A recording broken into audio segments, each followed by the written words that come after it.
እምነቴን በልሃ ሕይወቴን ብላ የፍቅርህን ውሃ አብርሽ ለሄርሜላ ዘፈነላት። የህይወቴ እህል ውሃ ነሽ እያለ እንግዲህ ዘፍኖላታል። እህል ውሃው እንደሆነችና እንደሚያገባት በግልጽ እየተናገረ ነው ማለት ነው። እናም እንግዲህ ዛሬ ይቅርታ አድርጋለት ይቅርታውን ተቀብላ አብረው ይመጣሉ።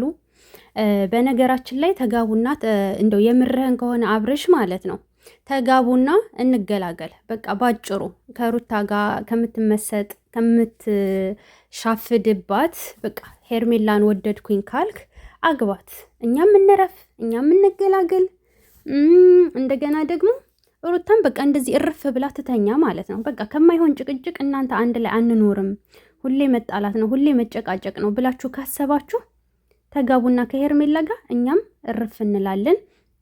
ሩታም ደግሞ ትገላገላለች ማለት ነው ባጭሩ። በቃ ብዙን ጊዜ ኮመንት ላይ ክብር አይወድላትም፣ ተሳዳቢ ናት፣ እንደዚህ ናት ምናምን፣ በቃ ሲያከብሯት አትፈልግም ክብር።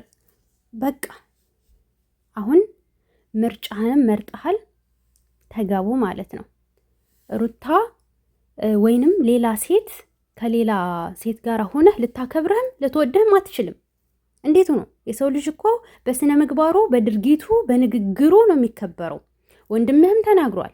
እንደዚህ እያደረግ ልታከብረህ አትችልም። እና እንግዲህ ሄርሜላና አብርሽ ሰሞኑ እንግዲህ ሊቀውጡት ነው ማለት ነው። ቲክታክ ላይም ሳይቀር እንግዲህ በዘፈን ለቋታል። ምክንያቱም ያው እንደሰማችሁት ነው፣ ለቀቄላችኋለሁኝ። እየዘፈነላት ነው ማለት ነው። እህል ውሃ ከሆነች በቃ ዛሬ ነገ አትበል። ሩታም ሌላ ህይወት ስትጀምር በቃ አትምጣ፣ አትቅና ምናምን ተዋት። በቃ እሷም የራሷን ህይወት ትኖር፣ አንተም የራስን ህይወት ኖር። ምክንያቱም አንድ ላይ ኑሮ ብለን 3 ዓመት የውጭ ሆናል ማለት ነው። በተለይ ደግሞ ይችን 1 ዓመት እና ሲበዛም ይመራል። መልካም ጋብቻ ይሁንላችሁ። ጋብቻችሁ ደግሞ የፍልስጤምና የእስራኤል ጦርነት ያደርግላችሁ፣ እሳትና ጭድ ያደርጋችሁ። ሰብስክራይብ፣ ላይክ፣ ሼር አድርጉ። አሁን ከትንሽ ደቂቃ በኋላ ላይ ብገባለሁ። ላይ ብንገናኝ